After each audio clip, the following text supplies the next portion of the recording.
공직선거법, 정당법, 정치자금법의 정치관계법은 선거 부정 및 부패에 대한 제재를 강화하여 공명정대한 선거 풍토를 정착시키기 위한 법적 토대입니다.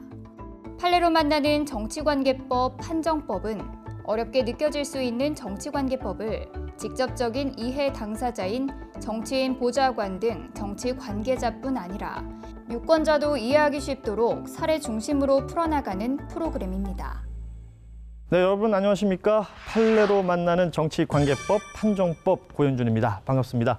오늘도 세 분 모시고 오늘의 주제 이야기 나눠보죠. 먼저 소개해드릴게요. 중앙선거관리위원회 해석과 허보윤 서기관 나오셨습니다. 안녕하세요. 안녕하세요.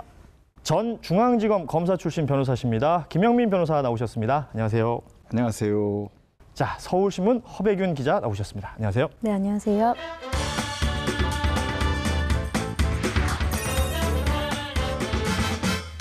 자, 이렇게 세 분과 함께 판례로 만나는 정치관계법, 판정법 시작해 보겠습니다.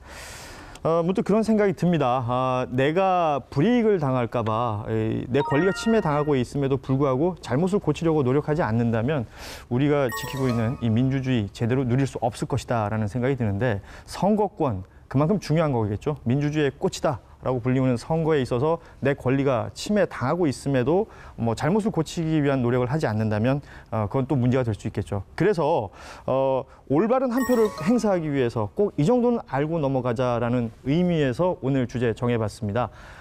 공무원 등의 선거 관여 금지 사항 중에서도 특수지위를 이용한 선거운동 관련된 이야기를 오늘 함께 나눠보겠습니다.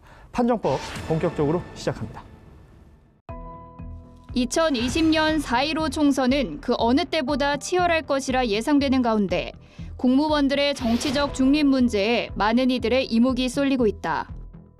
공직선거법에 따라 공무원은 특정 후보자나 정당에 줄을 서거나 SNS 등을 통해 선거에 관여해서는 안 된다. 그러나 공무원들이 암암리에 선거 활동을 돕다 적발되는 사례를 어렵지 않게 찾아볼 수 있다. 2020년 4.15 총선을 앞두고 중앙선거관리위원회에서도 공무원의 선거 개입을 단호히 조치하겠다고 나선 지금, 판례를 통해 공무원 등의 선거 관여 금지에 대해서 좀 더 자세히 알아보자. 보통 우리가 이 회사나 조직체 내에서 인사라든지 어떤 계약 관계에 있어서 어떤 영향력을 행사할 수 있는 사람들, 이런 사람들의 요구 사항을 좀 무시하기가 쉽지 않다, 이런 얘기 많이 하는데, 이 특수 지위를 이용한 선거 운동 이런 것들 분명히 문제가 될 수 있을 것 같아요. 어떤 것들이 문제가 되는 것이고 또 어떤 사례들이 있고 또 처벌 조항은 어떻게 되는지, 이런 부분들 좀 천천히 알아보도록 하겠습니다. 먼저 이 공무원 등의 선거 관여 등 금지법에 이게 어떻게 규정되어 있는지부터 살펴보도록 하죠. 네, 일단 공직선거법에서는 공무원이 지위를 이용해서 선거운동하는 것을 금지하고 있습니다. 네. 그리고 그 공무원이 아니더라도요, 교육적, 종교적, 직업적인 그 기관 단체의 조직 내에서의 직무상 행위를 이용한 선거운동, 그리고 거래상의 특수한 지위를 이용한 선거운동, 그리고 교육상의 행위를 이용해서 선거권이 없는 아이들한테 하는 그런 선거운동을 금지하고 있는데, 그러니까 쉽게 말하면 학교에서 교사가 학생들을 대상으로 선거운동하는 거, 그리고 회사에서 상사가 직원 상대로 선거운동하는 거. 부하 직원을 상대로. 예. 아니면 또 종교단체도 있죠. 그러니까 교회 목사님이나 스님들이 신도를 상대로 선거운동하는 거. 이런 걸 금지하고 있는 조항이라고 말씀드릴 수 있습니다. 보통 그 소고기나 돼지고기에서 특수 부위는 우리가 자주 얘기할 수 있는데, 특수 지위라는 건 특히 선거 운동에 또 어떻게 영향을 미치게 되는 것인지, 또 어떤 게 잘못되는 것인지 따져보면 이제 사례들을 얘기하면 좀 쉬울 것 같은데 어떤 게 있을까요? 일단은 공무원 등이니까 이제 공무원 사례를 보면은 고위공무원이 이제 하급직 공무원들에게 어떤 지위를 이용해서 이제 특정 후보에 대한 지지를 유도하거나 아니면은 선거 운동을 하도록 하는 것은 그 자체로도 이제 공무원의 선거 중립 의무를 위반하기 때문에 엄청난 파장이 있습니다. 그래서 실제로도 공무원 관계에서 그런 경우에는 이제 뭐 수사는 물론이고 재판에서도 이제 대법원에서 유죄 판결이 확정된 경우들도 있고요. 네. 근데 이제 조금 더 넓혀서 보면은 뭐 공공기관뿐만 아니라 뭐 어떤 공사, 뭐의 감사 같은 사람이 이제 직원들에게 뭐 국회의원 선거에서 특정 후보를 좀 지지해라라고 한다거나 아니면은 뭐 일반 기업에서도 뭐 임원이 그 하급 직원에게 이제 뭐 다 이제 특수 지위를 이용했다고 볼 수 있고요. 그리고 이제는 만 18세에도 투표권이 주어지지 않았습니까? 그래서 그전에는 이제 뭐 교육감이나 교육 공무원들이 뭐 교사나 아니면 이제 다른 그 유권자들에게 영향을 주는 게 문제가 됐는데 이제는 더 학생들에게 혹시나 선거에 영향을 주지 않을까 그런 일이 없어야 된다고 이제 주의를 기울이자 하고 이제 지적이 나오고 있습니다. 그러니까 이번 선거에서 어찌 보면 추가된 부분이군요. 만 18세 이제 투표권이라는 게 생기면서 학생들을 상대로 선생님이나 또 누군가가 이런 일을 벌일 수도 있는 거니까 요건 이제 추가가 된 부분이네요. 그러니까 사실 듣고 보니까 주변에 굉장히 이런 사례들 좀 찾아보기 쉬울 것 같다라는 생각도 들어요. 만약에 이렇게 선거법을 위반한 사람이 있으면 어떤 처벌을 받게 되는 건가요? 네, 방금 말씀하신 것 중에 18세 투표권 관련해서 이번에 추가된 부분이라고 말씀하셨는데 네. 좀 더 분명하게 말씀을 드리면 그 이전에도 그 교육적인 지위를 이용해서 학생들을 상대로 선거운동을 하면 그건 당연히 처벌 네네네. 대상이 됐습니다. 네. 이번에 이제 약간의 변화가 생긴 거죠. 새로 들어간 거라기보다는. 그리고 이제 이 규정이 위반될 때 어떤 처벌을 받느냐. 뭐 실제 사례는 보면 뭐 벌금형이 선고된 경우도 있고 네. 어떤 경우는 뭐 선고유예가 선고된 경우도 물론 있습니다. 여러 가지 사례들이 있는데 우리 법에서는 과연 기본적으로 이 사례를 얼마나 중하게 보느냐, 요걸 이제 비교를 하려면 다른 범죄에 대해서 법에서는 처벌을 어떻게 하냐, 요걸 한번 비교해 보면 괜찮을 것 같아서 네. 한번 보자면 당선 목적의 허위 사실을 공표하는 경우, 그거는 법정형이 5년 이하입니다. 네. 그 다음에 다른 사람을 떨어뜨릴 목적으로 허위 사실을 공표하면 법정형이 7년 이하. 그러니까 7년 이하, 5년 이하 허위사실 공표가 이렇게 이제 법으로 정해놓은 요 정도로 처벌할 수 있다. 네네네. 이렇게 그게 이제 법정형인데 우리 법에서 특수한 지위를 이용한 이런 선거 운동에 대해서는 그 법 위반 행위에 대해서는 징역 3년 이하, 벌금 600만 원 이하에 처할 수 있도록 이렇게 규정을 하고 있습니다. 그러니까 허위사실 공표보다는 약간 좀 약하지만, 처벌이 낮긴 하지만 그래도 여전히 징역 3년 뭐 가벼운 처벌은 아닙니다. 어찌됐건 이게 실제 양형 그 내용을 보면 그 좀 더 세게 처벌할 수도 있고 좀 약하게 처벌할 수도 있잖아요. 그러니까 지위의 어떤 고하나 아니면 뭐 실제적으로 인사나 계약에 영향을 끼칠 수 있을 정도에 따라서 이것도 좀 달라지겠죠. 당연히 그렇습니다. 우리가 이제 양형을 하는 판사가 구체적인 형의 양을 정하는 걸 양형이라고 네네. 하는데 그 양형을 하는 요소는 뭐 세상의 모든 게 다 양형 요소입니다. 얼마나 반성하고 있냐부터 시작해서 얼마나 지독한 나쁜 범죄냐, 뭐 모든 것들이 다 반영해야 될 양형 요소인데 그 중에서도 특히 이 범죄와 관련해서는 이 범죄가 이 처벌을 하려고 하는 이유는 우월적인 지위를 이용해서 그 일종의 갑질을 통해서 네. 뭐 선거 운동을 하는 거, 요걸 이제 규제하려고 하는 것이니까 그럼 얼마나 우월적인 지위냐, 밑에 사람으로서는 그 말을 따를 수밖에 없는 그렇죠. 어느 정도 예. 강한 그 압력을 받는 거냐, 그런 지위의 정도, 실제로 뭐 영향을 어느 정도 미쳤는지 뭐 이런 것들에 의해서 실제 그 구체적인 양형은 정해질 것입니다. 그렇습니다. 이게 뭐 밖으로 봤을 때 그냥 직책 정해놓은 거 가지고 어느 정도일까 뭐 생각하기 나름이겠지만 어떤 경우에는 생사 여탈권을 쥐고 있는 경우들도 있잖아요. 그런 사람이 뭔가 얘기했을 때 따르지 않기는 쉽지가 않은데 이런 것들에 대해서 다 생각을 해봐야 될 것 같습니다. 뭐 누군가는 무심코 던진 돌멩이에 개구리는 뭐 즉사할 수도 있다라는 얘기 하잖아요. 그러니까 무심코 툭 던진 말이지만 받아들이는 사람 입장에서는 굉장히 무겁게 받아들이고 이게 참 따르지 않을 수 없는 그런 경우들이 생길 수가 있거든요. 좀 고위직에 있는 분들, 특수지위에 있는 분들 말 한마디 하실 때 좀 더 신중해지실 필요가 있겠습니다. 특히 선거철에는 더 신중해질 필요가 있겠습니다. 구체적으로 어떤 사건들이 있었는지 그 사례를 보면 좀 더 이해하기 쉬울 것 같은데 특수지위를 이용한 선거운동, 구체적인 판례들을 좀 살펴볼까요? 네. 제가 이번에 소개해드릴 판례는 이제 공무원의 경우였습니다. 어떤 이제 단체의 활동을 뭐 지원하고 뭐 감독하고 보조금 지급하는 업무를 총괄하고 있는 그런 공무원이 있어요. 근데 이 공무원이 자신이 관리하고 지원하는 그런 단체 회장한테 어떤 특정, 그러니까 대통령 선거의 특정 후보자의 유세 일정을 카카오톡으로 보냅니다. 그리고 근데 이 유세 일정을 보낸 게 아니고요. 이제 후보자의 사진, 뭐 기호, 유세 일정 같이 보내고요. 그리고 이 단체 회장이잖아요. 그러니까 이제 단체에 회원들이 있는 거죠. 그래서 이 회원들에게 이 특정 후보자의 유세 일정이 이런데 그 회원들이 좀 많이 유세 현장에 갈 수 있는지 이렇게 좀 독려도 하고. 그래서 이랬을 때 이것이 공무원이 지위를 이용해서 선거 운동을 한 것인지 이것이 문제된 사안이었습니다. 공무원의 지위를 이용하여 이게 또 되게 어려운 개념이잖아요. 그래서 공무원의 지위를 이용하여 이것에 대해서 판례는 실제 직무 집행에 관련이 되는 것 이것뿐만 아니라 외견상 직무와 관련이 되고 공무원이라는 지위로 영향력을 줄 수 있는 경우까지 포함된다는 겁니다. 거의 대부분이군요, 말하자면. 이제 이 사건에서는 이제 법원에서 공무원의 지위를 이용한 거라고 판단을 했는데 그 이유는 이제 아까 말씀드린 그 피고인의 그 업무의 특성이죠. 단체의 활동을 지원하고 보조금 지원 업무를 총괄하는 공무원. 이기 때문에 이 단체 회장으로서는 이 공무원의 말을 거역하기는 상당히 어려운 겁니다. 그리고 이 피고인과 단체 회장이 뭐 개인적인 뭐 친분까지 있었다면은 혹시 또 고려할 수도 있는데 그것이 아니라 업무적인 관계밖에 없었다는 것이죠.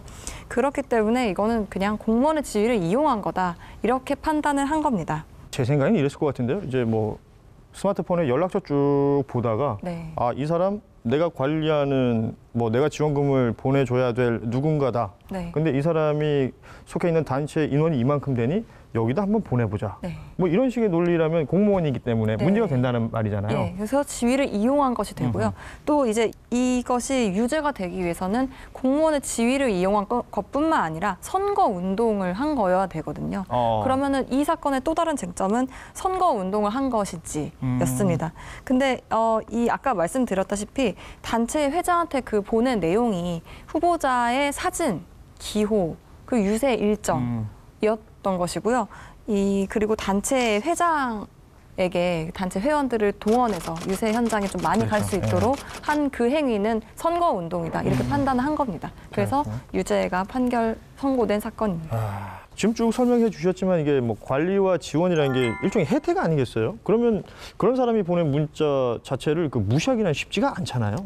네, 맞습니다. 아무래도 도청 공무원이 그 단체를 관리한다는 것은 사실 뭐 예산도 챙겨줄 수 있고 뭐 인사나 아니면 어떤 정책에 도움을 줄 수도 있는 거거든요. 그렇기 때문에 당연히 혜택을 주는 그 당사자가 이제 그 단체 관계자한테 어떤 일을 해라 했을 때는 당연히 무시할 수가 없고요. 많은 영향을 받을 겁니다. 그 유사 사례도 좀 짚어볼까요? 방금 얘기한 거는 이제 공무원이 어떤 관리나 지원을 받는 단체에 영향을 준 거였는데 예를 들어서 뭐 대학교라면 그 대학 부학장하고 이제 학생 과장의 간부들이 그 학생과 사무실에서 일반 교수와 교직원을 상대로 특정 정당의 입당 원서를 작성하도록 한 사례가 있습니다. 이제 도의원 선거를 앞두고 이제 당원을 모집한 거죠. 근데 장소나 뭐 그 지시를 한 간부들의 위치나 당연히 특수 지위를 이용해서 선거에 관여한 행위로 인정이 됐고요. 그다음에 또 다른 사례로는 학교 운영위원장 직책을 가진 사람이 이제 교육적인 조직 안에서 자신의 지위를 이용해서 선거에 영향을 주도록 한 사례도 있었습니다. 그러니까 이런 사례들 쭉 얘기 듣다 보니까 지금 뭐 특수 지위를 이용한 선거 운동 우리가 이렇게 얘기하지만 그냥 갑질 아닙니까 이건? 그렇죠. 이 갑질이라는 생각이 좀 강하게 드네요. 그렇죠. 뭐 저희가 위력이라고 해야 되나요? 위력 또는 뭐 위계 이런 그 관계를 이용한 걸로 볼 수 있고요.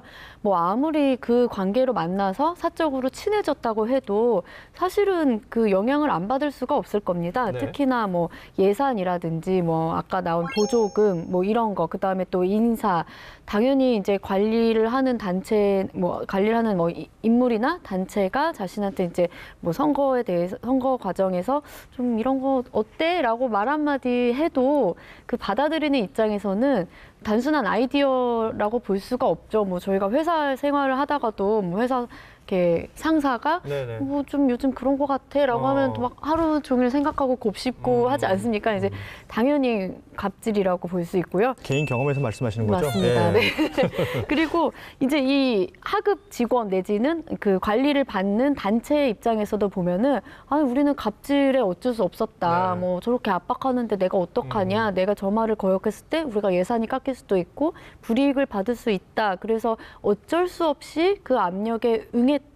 뭐 소극적으로 대처했다라고 항변할 수는 있겠지만 사실은 이제 우리 뭐 참정권이라는 거는 헌법에서 주어진 기본 권리이고 네. 이거를 뭐 갑질을 한다 그래서 내가 당할 수밖에 없었다고 하기에는 사실은 선거와 투표 참정권은 굉장히 중요한 겁니다. 그렇습니다. 지금 말씀해 주신 건 뭐 경제적 혹은 뭐 인사에 있어서의 어떤 불이익 등을 얘기할 수 있는 건데 꼭 이렇게 눈에 보이지 않더라도 이 직접적인 영향을 주는 게 아니더라도 뭔가 영향을 미치고 특수지위를 이용한 어떤 선거운동을 했던 사례들도 있을 것 같아요.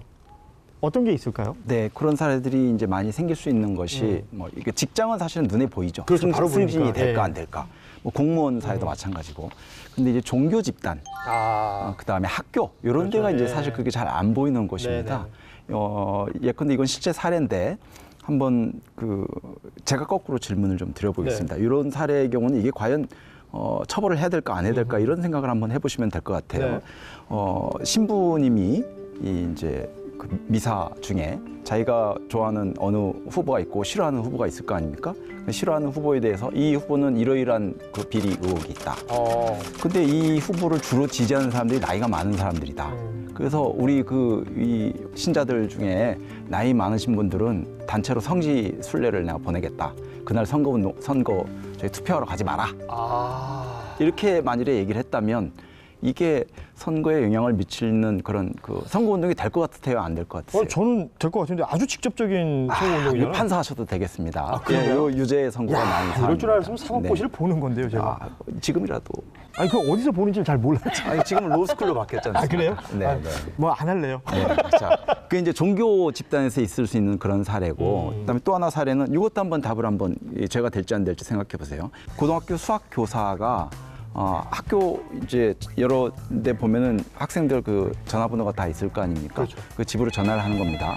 그랬더니 두 번은 이제 학생이 직접 받았어요. 그래서 엄마한테 부모님한테 얘기해서 내 남편이 여기 출마를 했으니까 좀 찍어달라고 해라라고 얘기를 했고 또 245명 다른 데는 집을 전화를 했는데 거기는 학부모가 받은 거예요. 그랬더니 아유 우리 남편이 이번에 출마했으니까 좀 투표를 좀 누구를 좀 찍어주시오 이런 이제 부탁을 했단 말이에요. 네. 이거는 제가 되겠습니까 안 되겠습니까? 이것도 제가 될 것 같아요. 왜냐하면 그냥 뭐 내 남편이 출마했으니 도와주십시오라는 걸로 얘기하자면 아닐 수도 있겠지만 어찌됐건 선생님이잖아요.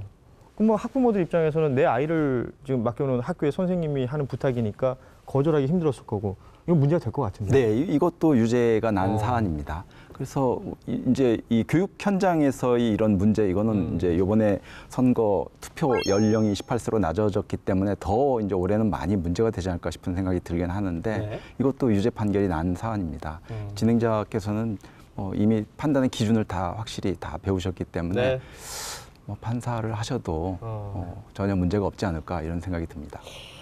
뭐 갑자기 제가 이제 뭐 법조계에 뛰어들 수 있는 형편은 못 되고요. 아무튼 그 좋은 말씀 감사합니다.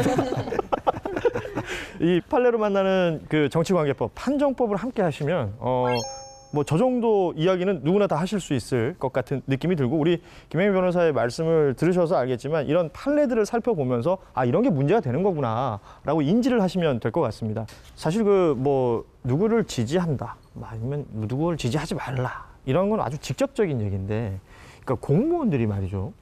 뭐 어떤 해당 기사를 공유를 한다든지 아니면 SNS 상에서 뭐 좋아요나 아니면 뭐 남들에게 이제 알릴 수 있는 것들 이제 뭐 하트, 엄지척 이런 걸 막 하는 행위들 이런 것들은 좀 문제가 되는 건지 아닌지 좀 알쏭달쏭한 부분들이 있어요. 이런 사례들도 많을 것 같은데요. 네, 저희가 언론에서 선거 때마다 단골로 쓰는 기사가 있는데요. 네. 공무원 SNS 주의보 뭐 이런 기사 많이 보셨을 겁니다. 그러니까 공무원들도 뭐 SNS는 개인 계정일 뿐이고 그다음에 뭐 표현의 자유가 있지 않느냐 하지만 사실은 그보다는 이제 공무원 분들에게는 그 정치적 중립이 더 엄격하게 요구되기 때문에 SNS도 조심하셔야 되는데요. 네. 예를 들어서 그 자신의 SNS 계정에 이제 특정 후보를 비판하는 듯한 그런 내용의 기사를 링크를 해서 거기에 뭐 자기의 의견을 한 줄 이제 뭐 맞다 뭐 옳소라든지 뭐 이건 아니지 않나 뭐 요 한 줄도 이제 선거법 위반이 되는 겁니다. 네. 그다음에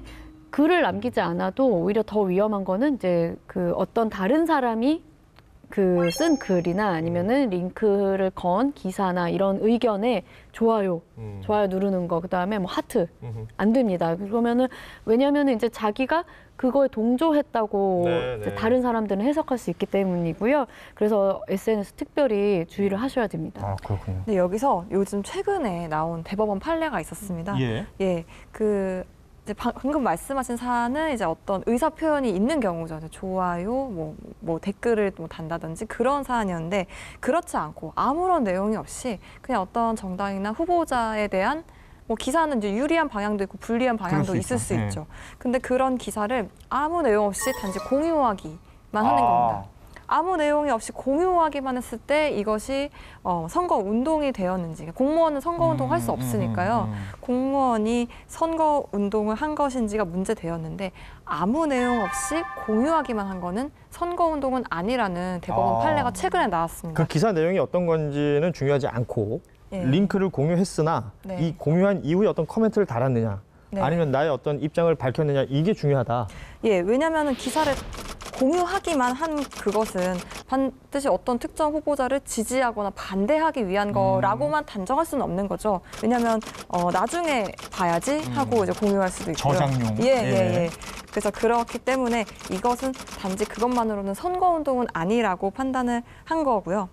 근데 이제 이렇게 되는 거는 아무 내용 없이 공유한 경우만을 그렇군요. 의미하는 거고요. 이제 좋아요, 뭐 하트, 뭐 아니면 댓글, 뭐 의사 표현을 하든지 이런 것들은 공무원이 했을 경우에는 선거법 위반이 됩니다. 그래서 이렇게 너무나 복잡하죠. 그렇기 때문에 이런 복잡한 선거법 안내를 위해서 선거관리위원회에서는 공무원들 상대로 선거법 강의를 실시하고 있기도 합니다. 그렇습니다. 뭐 일반인과 달리 공무원들에게는 선거에 있어서 중립을 지킬 의무가 있기 때문에 이런 내용들이 모두 문제가 될 수도 있다라는 부분 짚어드린 거고 선관위에서 말씀드린 것처럼 교육도 진행을 하고 있다라는 것입니다. 어쨌든 뭐 법을 어겼다는 거죠. 공무원 입장에서는 억울한 부분이 있을 수도 있겠죠. 아, 난 몰랐다 이렇게 얘기할 수도 있을 것 같은데 그러니까 공무원이라서 더 처벌 강하게 받는 거 아닌가요, 이건? 당연히 공무원이 선거운동을 한다면 더 엄하게 처벌을 받아야 되겠죠. 공무원은 국민 전체에 대한 봉사의 의무가 있는데 특정한 정치적 성향 때문에 특정 정당이나 후보를 옹호한다면 그건 분명히 문제가 있는 거죠. 저는 이번 선거와 관련해서 특별히 약간 좀 우려되는 부분이 18세 선거 연령 인하 부분입니다. 뭐 기존에도 학교 현장에서 정치 교육은 당연히 있었을 것이고 그 중에는 뭐 논란이 된 경우도 있었겠지만 이번에는 이제 선거권이 직접 이제 투표하는 권한이 주어지기 때문에 현장에서 그런 거에 대한 이슈가 많이 제기되지 않을까 하는 우려가 됩니다.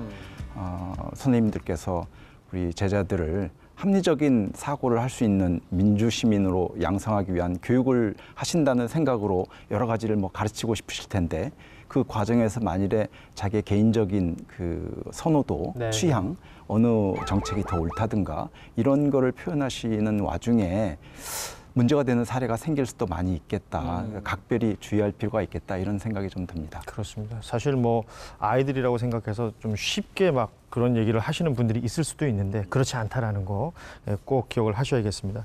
오늘 그 종교적 지위라든지 아니면 뭐 교육에 종사하시는 분들에 대한 사례도 얘기했고 특히 공무원들, 이 공무원들에 대해서는 저는 몰랐던 사실을 알게 된 게 그냥 SNS상에서 어떤 기사를 링크하고 이랬을 때 뭐 좋아요나 하트, 뭐 엄지척 이런 것만으로도 문제가 될 수 있다라는 사실을 저는 몰랐었는데 이번에 알게 됐군요. 공무원 여러분 특별히 신경을 더 쓰셔야겠습니다. 자, 지금까지 이제 특수지위를 이용해서 선거운동 위반했던 사례들 판례로 한번 만나봤는데 우리 세 분의 마무리 한 말씀씩 들어볼까요? 예, 이렇게 지위를 이용해서 선거운동을 하는 건 결국 자신의 우월적 지위를 이용한다는 거고요. 그런 우월적 지위를 이용한다는 거는 그 유권자의 자유로운 의사 선택을 방해하는 것입니다. 네. 그리고 이제 그 사람이 공무원이라면 더욱더 선거의 공정을 심각하게 해야 하는 그런 범죄에 해당이 되기 때문에 유권자가 자유로운 의사 결정에 따라서 후보자를 선택할 수 있는 그런 환경이 조성되어야 되고, 그러기 위해서는 이러한 범죄가 반드시 근절되어야 되는 것입니다. 그렇습니다. 네, 일단 공무원은 워낙 정치적 중립이 중요하기 때문에 우리가 좀 많이 그 경각심을 가지고 있는 것 같아요. 근데 이제 오늘 다룬 특수 지위를 이용한 선거 관여는 사실은 좀 어렵기도 하고 네. 또 그게 선거법 위반인지 좀 모르는 유권자들도 많을 거라는 생각이 들었습니다. 그래서 좀 당부하고 싶은 거는 어떤 지위에 있던 누군가가 나에게 그 선거와 관련해서 갑질을 하려고 해도 일단은 그 절대 갑질을 당하지 않도록 진짜 거기에 단호하게 대처할 수 있는 그런 그 자세도 필요할 것 같다는 생각이 들었습니다. 그렇습니다. 우리 김혜민 변호사께는 이렇게 좀 여쭤보고 싶어요. 뭐 이게 유권자나 이제 뭐 투표를 해야 되는 사람들도 신경을 많이 써야 되겠지만 이 미디어에 워낙에 많이 노출이 돼 있잖아요. 언론들이 좀 지켜줘야 될 부분들도 있을 것 같은데요. 언론이 잘 해야 되죠. 언론도 잘 해야 되고 정치인도 잘 해야 되고 유권자도 잘 해야 됩니다. 다 잘 해야 되죠. 이번 선거와 관련해서는 특히 이런 특수한 지위를 이용해서 선거운동을 하는 거에 대한 이런 거에 대한 처벌 규정과 관련해서 특별히 이번에 강조하고 싶은 부분이 아까도 말씀드렸듯이 교육 현장의 그 이슈 발생 우려입니다. 법에 위반되는지 몰랐다는 건 그 용서가 안 됩니다. 법은 국가가 정하고 국회에서 정한 것이고 법이 위반되느냐 안 위반되느냐 이거는 모른다고 해서 용서되지 않아요. 그런 그 변명은 통하지 않으니까 더 주의를 좀 하셔야 될 것 같다는 생각이 듭니다. 그렇습니다. 우리 뭐 말씀해 주셨습니다만 오늘 우리가 함께 나눠봤던 이야기를 좀 곱씹어 볼 필요가 있을 것 같아요. 어떤 특별한 지위를 이용해서 누군가에게 압력을 행사해 가면서까지 하는 선거운동이 제대로 된 선거운동일 리 만무하고요. 그 어떤 영향력 때문에 나의 어떤 소중한 주권이 훼손당하는 것을 굴복하는 것도 제대로 된 유권자의 어떤 모습은 아닐 것으로 보입니다. 특히 공무원에 대한 이야기 많이 했는데 공무원 어떠한 경우에라도 이 정치적 중립을 지켜야 한다는 거 잘 알아두셨으면 좋겠고요. 연령대가 낮아지면서 벌어질 수 있는 일들, 우려스러운 부분이 많습니다. 교복 입은 유권자라는 표현이 등장을 했잖아요. 그러니까 제대로 된 선택, 올바른 선택을 할 수 있게끔 우리 교사나 교직원들이 도움을 주는 것은 좋지만 뭐 특정 정당이나 특정 정치인을 지지하거나 아니면 비하하는 발언들을 해서 이 사람들의 어떤 선택에 방해를 하는 행동을 해서는 안 되겠다라는 생각을 가져보면서 오늘 판례로 만나는 정치관계법, 판정법 마무리하도록 하겠습니다. 오늘 여러분 꼭 기억하셔야 될 것 바로 이겁니다. 지위를 이용한 선거운동 금지 기억해 주시고요. 저희는 다음 시간에 뵙도록 하겠습니다. 고맙습니다.